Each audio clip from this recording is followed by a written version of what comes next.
Et donc j'ai une image aussi qui m'est apparue qui peut vous aider à comprendre ce rasa bhava. On pourrait dire en fait que le rasa c'est l'œil et que le bhava c'est le regard.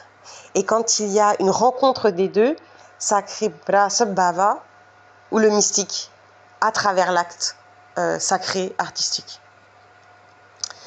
Mais cette magnifique mythologie que je vous raconte, on en fait peut voir que dernièrement, elle a été complètement en fait mise de côté, voire salie, par tout ce qui est de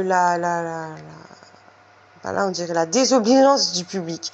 En fait, il y a eu beaucoup de mythologies nazies en fait qui sont là depuis longtemps sur le public.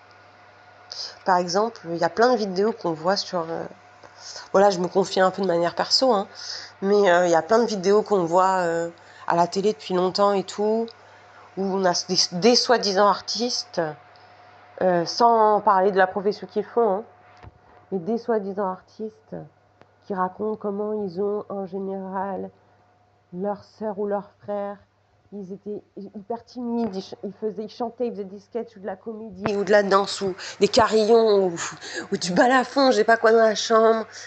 Et puis du coup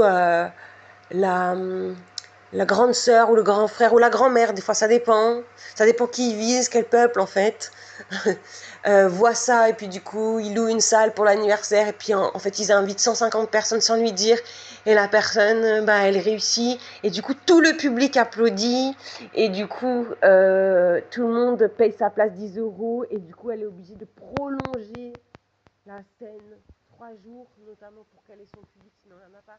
Donc en fait tout ça, c'est que de la mythologie nazie, c'est-à-dire que les proportions qui sont données dedans, c'est juste la mort de l'âme en fait. Parce que déjà, ça veut dire que si quelqu'un fait de l'art dans sa chambre, il n'a pas d'audience au public, donc c'est faux, c'est complètement faux. Et ensuite, pour le public, payer sa place 10 €, en fait, je suis désolée, mais moi, j'ai jamais connu un artiste qui a commencé sa carrière comme ça. Et en général, il faut lui dire aussi les petits théâtres.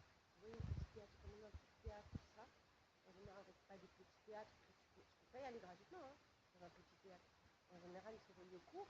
Par exemple, à Paris, c'est pas pris comme ça, on peut pas venir sur scène comme ça, parce que c'est mon anniversaire, hein. Alors, les open mic, c'est autre chose, mais si vous n'avez pas de maître, en général, des rabbins en plus. Donc, c'est religieux, hein, les open mic. Si, si, faut quand même pas dire n'importe quoi. Mais à Paris, c'est relié, donc quand même,